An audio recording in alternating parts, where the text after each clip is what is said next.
ओवैसी सियासत का वो विकल्प है या एमआईएम बिहार में सियासत का वो विकल्प है जो आने वाले वक्त में या तो लोग खुद से चल कर आए या उनकी पार्टी उनको धक्का देकर भगा दे फिर वो आए, लेकिन आना तो है, क्योंकि यही वो विकल्प है जो आपको सम्मान भी दे सकता है और आपको सदन से सड़क तक आपके साथ खड़ा भी हो सकता है और आपको टिकट भी देगा और आपके साथ खड़ा भी होगा।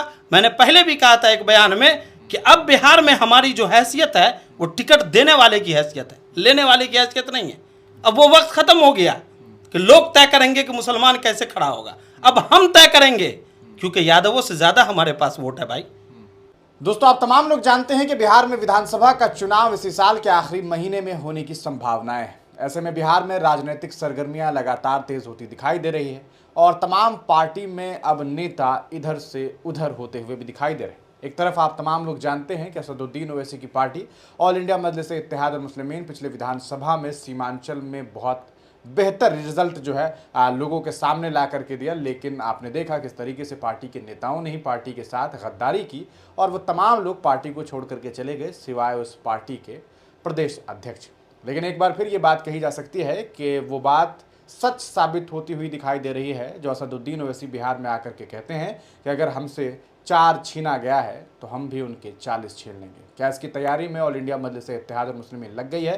क्योंकि बड़ी खबर यह है कि ऑल इंडिया महागठबंधन के 4 टर्म के विधायक ने ऑल इंडिया मजलिस इत्तेहाद मुस्लिमीन ज्वाइन कर लिया है। जी हाँ, यह एक बड़ी खबर है और वो भी राष्ट्रीय पार्टी को छोड़ करके, कांग्रेस पार्टी को छोड़ करके मजलिस में जाना। यह कहा सकता है कि कहीं ना कहीं ऑल इंडिया महागठबंधन के लिए शुभ संकेत तो नहीं दिखाई दे रहे हैं। हमारे साथ ऑल इंडिया मजलिस इत्तेहाद मुस्लिमीन के नेता हैं, हमारे साथ मधुबनी के ज़िला अध्यक्ष हैं एआईएमआईएम के राशिद खलील। हम उनसे बातचीत करेंगे और उनसे जानेंगे कि आखिरकार बहादुरगंज के जो पूर्व विधायक तौसीफ आलम, उन्होंने जिस तरीके से पार्टी अभी ज्वाइन किया है एआईएमआईएम, उसके बाद इनके क्या नज़रियात हैं और इन्हें क्या लग रहा है कि किस तरीके से एआईएमआईएम जो है मजबूत होगी और ख़ास करके विधानसभा चुनाव में इसका क्या कुछ इफेक्ट होगा। और आपको बता दें एक और बात कि मास्टर मुजाहिद ने पिछले दिनों जनता दल यूनाइटेड से इस्तीफ़ा दिया है और पूरी उम्मीदें हैं कि मास्टर मुजाहिद भी आने वाले कुछ ही दिनों में एआईएमआईएम ज्वाइन कर सकते हैं और अगर ऐसा होता है तो सीमांचल में एक नई कहानी एआईएमआईएम घट सकती है। हमारे साथ राशिद खलील हैं। सबसे पहले बहुत बहुत शुक्रिया आपका जुड़ने के लिए। आपका बहुत शुक्रिया। सबसे पहले तो हम तौसीफ आलम साहब का अपनी पार्टी में स्वागत करते हैं, खैर मकदम करते हैं कि वो ऑल इंडिया मजलिस इत्तेहाद मुस्लिमीन में आए। मुझे पूरी उम्मीद है कि पूरी निष्ठा के साथ वो पार्टी से जुड़कर काम करेंगे और उनके आने से सीमांचल में अख्तरुल ईमान साहब को एक बल मिलेगा। मैं आगे कोई बात करूँ उससे पहले आपको बताऊँ, जो आपके नेता हैं अभी, जो आपके नेता आज हो गए हैं, कल तक मजलिस को ढेर पसेरी गाली देने वाले नेताओं में से एक थे। मतलब जम करके कोसते थे मजलिस को, लेकिन आज ये मजलिस के साथ है और कह रहे हैं कि देश की परिस्थिति को देखते हुए इन्होंने एआईएमआईएम ज्वाइन कर लिया। ऐसी क्या परिस्थिति आ गई देश में? उन्होंने तो खुद खुलासा कर ही दिया कि देश की परिस्थिति देख के अब जाहिर है कि देश में जो सियासी हालात बदल रहे हैं और जिस तरीके से तमाम पार्टियां, जैसे आप देख लीजिए बिहार में कांग्रेस और राजद लगभग मुसलमानों को ठिकाने लगा दिया है। मुसलमानों को ना कोई पूछने वाला है, ना हाल खबर लेने वाला है। मुसलमानों का आरजेडी में, कांग्रेस में और जेडीयू तो देख ही रहे हैं, जेडीयू तो अब दरी बिछाने लायक भी नहीं छोड़ा और आरजेडी ने तो कम से कम अभी दरी कुर्सी लगाने के लिए मुसलमानों को रखा हुआ।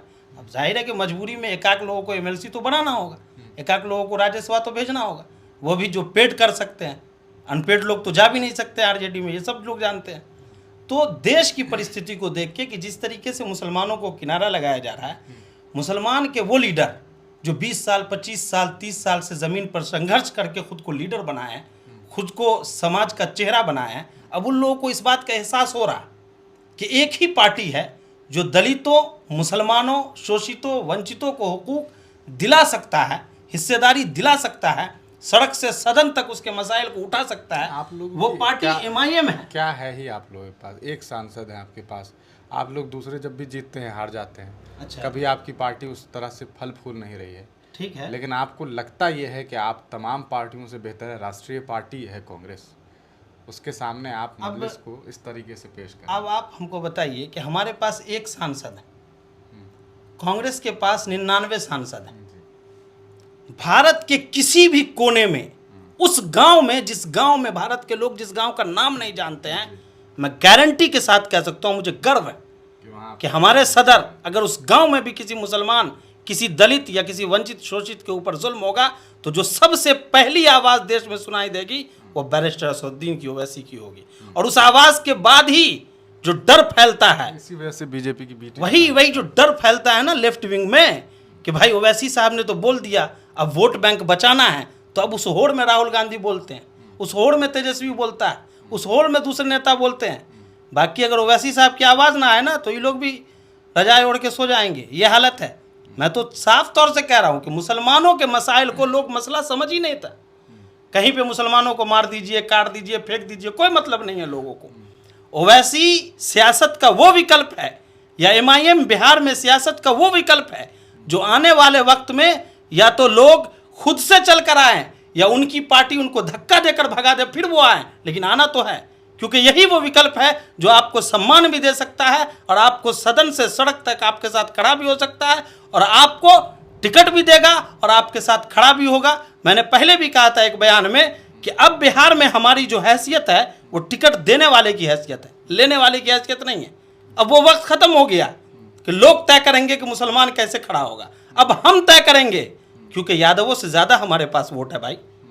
14% वाले हमारी किस्मत का फैसला नहीं ना करेंगे, हम फैसला करेंगे कि समीकरण बिहार में कैसे बनेगा, और हम जिसके गले में टिकट लटकाएंगे वो विधायक बनेगा। दूसरा कौन होता है? पूछ कहाँ रहे हैं आप? कौन पूछ नहीं रहा है भाई? हम किसी के इंतजार में है ही कहाँ भाई? हमारे पास अपनी पार्टी आपके नेता तो बार बार कहते हैं कि हम जाना चाहते हैं। नहीं, हम जाना तो इसलिए चाहते हैं ना कि अगर आप कह रहे हैं कि बीजेपी को हराना है तो सब साथ आइए, सब साथ आइए भाई। हम अछूत क्यों हैं?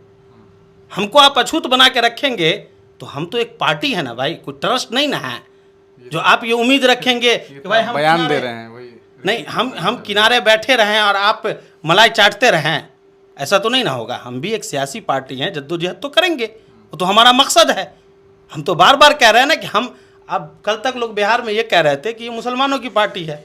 अब देख लीजिए, इसी बिहार में एमआईएम के अंदर बड़े बड़े राजपूत के चेहरा है, बड़े बड़े दलितों और यादव के चेहरा भी आ रहे हैं। बड़े बड़े यादव के पूर्व सांसद आपने देखा होगा पिछले दिनों दद्दन पहनवाल के लिए बाज़ाब्ता ओवैसी साहब ने चुनाव प्रचार किया था। तो अब तो वो वक्त बीत गया ना, जो लोग सोच रहे हैं वो वक्त बीत गया। अब एमआईएम विकल्प है बिहार में, ये मान के चलिए। अभी तो सीमांचल से शुरू हुआ है, मिथिलांचल में भी कई लोग लिस्ट में हैं, पूर्वांचल में भी कई लोग लिस्ट में हैं। आप लोग धीरे धीरे धक्का देंगे, धीरे धीरे धक्का देंगे, और ऐसा धक्का देंगे कि जिन लोगों ने पिछले 70 सालों से हमारे जज्बात के साथ खेला, हमारी हिस्सेदारी को छीना और हमसे छीन कर अपनी बिरादरी के लोगों का कोटा भरे, एक एक लोगों का हिसाब होगा।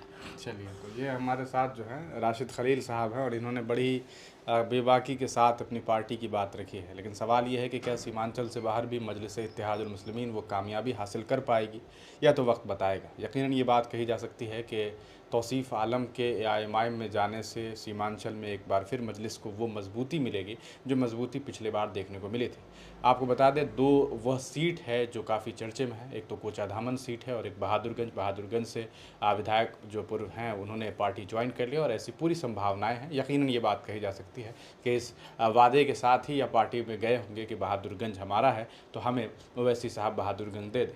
अब बारी मास्टर मुजाहिद साहब की है कि वो किस तरफ जाते हैं। दो अलग अलग सियासी दल हैं जिधर जाने की संभावनाएं हैं। एक तरफ प्रशांत किशोर जिनके साथ उनकी 1 घंटे की मीटिंग भी हुई थी, ऐसी खबरें सूत्रों से आई थी। वहीं दूसरी और सबसे बड़ी पार्टी के तौर पर सीमांचल में उभरती हुई दिखाई दे रही है और इंडिया मजलिस-ए-इत्तेहादुल मुस्लिमीन, अगर वो एआईएमआईएम में जाते हैं तो यकीनन कोचाधामन जो सीट है वहाँ से वह अपनी चुनावी सफ़र, चूँकि पहले भी कई टर्म वो चुनाव लड़ चुके हैं तो इस बार भी वह चुनाव लड़ें। और चूँकि वहाँ पर मजलिस-ए-इत्तेहादुल मुस्लिमीन का अपना कहा सकता है पक्ष है, अपनी एक कहा सकता है वहाँ पर मत है, तो वहाँ से वो चुनाव जीत सकते हैं। आपको एक बड़ी चौंकाने वाली बात बता दें कि तौसीफ़ आलम साहब जो हैं, इनके जो ससुर साहब हैं, पिछले बार मजलिस से वो चुनाव लड़े थे, ससुर ने धोखा दिया तो जनाब जो हैं अब दामाद साहब आए हैं। ससुर साहब जो हैं वो आरजेडी में चले गए, एसपी साहब, और अब उनके दामाद जो हैं पार्टी में आए हैं। तो अब देखना ये है कि ससुर और दामाद की जोड़ी साथ चलेगी या फिर दोनों एक दूसरे के खिलाफ में आकर के चुनाव लड़ेंगे। आपका क्या सोचना है? अपनी राय कमेंट सेक्शन में ज़रूर दीजिए। बहुत बहुत शुक्रिया सर आपका वक्त देने। शुक्रिया।